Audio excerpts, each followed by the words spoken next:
അടുത്ത വീഡിയോയിലേക്ക് എല്ലാവർക്കും സ്വാഗതം. ഇന്ന് നമ്മളിവിടെ ഒരു ടൈൽസ് ക്ലീനർ മെഷീനാണ് ഉണ്ടാക്കാൻ പോകുന്നത്. പഴയ സ്ക്രാപ്പ് സാധനങ്ങൾ വെച്ചുകൊണ്ടാണ് ഉണ്ടാക്കാൻ പോകുന്നത്.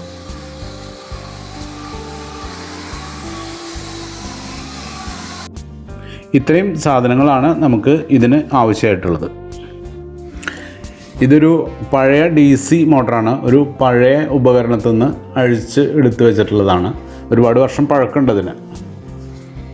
പിന്നെ നമ്മൾ എടുത്തിട്ടുള്ള ഒരു PVC എൻഡ് ക്യാപ്പ്, 63 mm സൈസുള്ള ഒരു എൻഡ് ക്യാപ്പ്. അതിൻ്റെ സെൻറ്ററിലായിട്ട് ഒരു ഹോൾ ഇട്ടിട്ടുണ്ട്. ആ മോട്ടറിൻ്റെ മുൻഭാഗം അതിൽ പുറത്തേക്ക് കടത്താൻ പാകത്തിന് ഒരു ഹോൾ ഇട്ടിട്ടുണ്ട്. പിന്നെ ഒരു 45 ഡിഗ്രി എൽബോ, ഈ 63 mm സൈസ് തന്നെയുള്ളത്. പിന്നെ ഒരു ബ്രഷിൻ്റെ പകുതി ഭാഗം, അതായത് പിൻഭാഗത്തെ പകുതി അഴിച്ചു കളഞ്ഞതാണ്. പിന്നെ ഒരു PVC പൈപ്പ്, അതിൻ്റെ ഒരു ചെറിയ പീസ് കട്ട് ചെയ്ത് വെച്ചിട്ടുണ്ട്.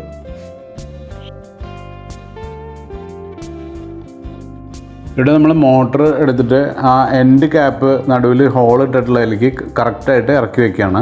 ആ എൻഡ് ക്യാപ്പിന് ഇട്ടിട്ടുള്ള ഹോൾ കറക്റ്റ് സൈസാണ്, അതുകൊണ്ട് അത് ടൈറ്റായിട്ട് ഇരിക്കും.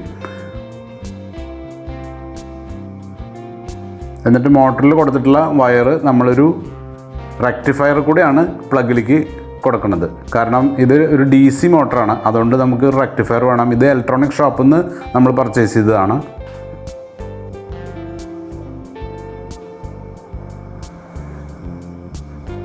അടുത്തതായിട്ട് നമ്മൾ ഈ കട്ട് ചെയ്ത് വെച്ചിട്ടുള്ള ചെറിയ പീസ് PVC പൈപ്പിൻ്റെ ഉള്ളിൽ കൂടെ ആ വയർ കോർത്തെടുക്കുകയാണ്. അത് കോർത്തെടുത്തിട്ട് അതിൽ ആ മോട്ടറിനെ കവറിങ് ആയിട്ട് വെച്ചുകൊണ്ട് നമ്മളത് ടൈറ്റായിട്ട് ഫിറ്റ് ചെയ്യാൻ പോകണം. പിന്നെ അതിൻ്റെ ഇൻറ്റേർണൽ പാർട്സൊക്കെ നമ്മൾ ഇൻസുലേഷൻ ചുറ്റിയിട്ടുണ്ട്.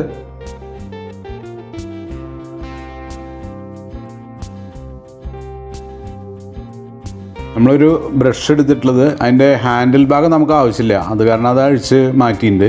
അതിൻ്റെ ബ്രഷിൻ്റെ പിൻഭാഗത്ത് നമ്മളൊരു ത്രെഡ് MC-യിൽ വെച്ചിട്ട് ഒട്ടിച്ചു കൊടുത്തേക്കാണ്. ആ ത്രെഡ് നമ്മൾ ഈ മോട്ടറിൻ്റെ ഷാഫ്റ്റിൽ ടൈറ്റായിട്ട് തിരിച്ച് കയറ്റുകയാണ്.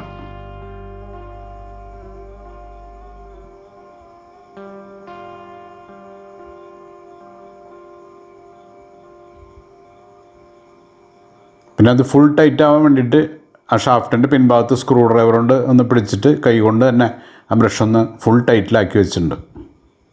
അതിനുശേഷം നമ്മുടെ 45 ഡിഗ്രി എൽബോ ആ വയർ അതിൻ്റെ ഉള്ളിൽ കൂടെ കോർത്തെടുക്കുകയാണ്.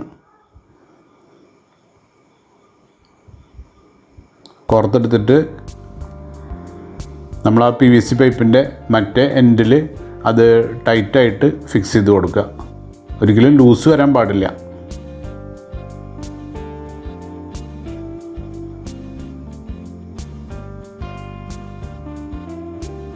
അതിനുശേഷം നീളം കൂടിയ PVC പൈപ്പിലൂടെ ഈ വയർ കോർത്തെടുക്കണു.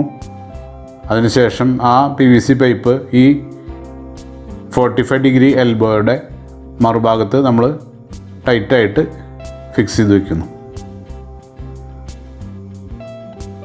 ഇപ്പോൾ ശരിക്കും പറഞ്ഞാൽ നമ്മുടെ ഈ മെഷീൻ തയ്യാറായി കഴിഞ്ഞു.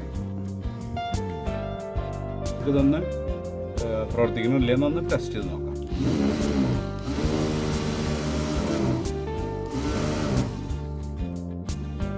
ഇതുപോലെ ഉപകാരപ്രദമായ വീഡിയോകൾ ലഭിക്കുന്നതിന് വേണ്ടി ചാനൽ സബ്സ്ക്രൈബ് ചെയ്യുക, ലൈക്ക് ചെയ്യുക, ഷെയർ ചെയ്യുക.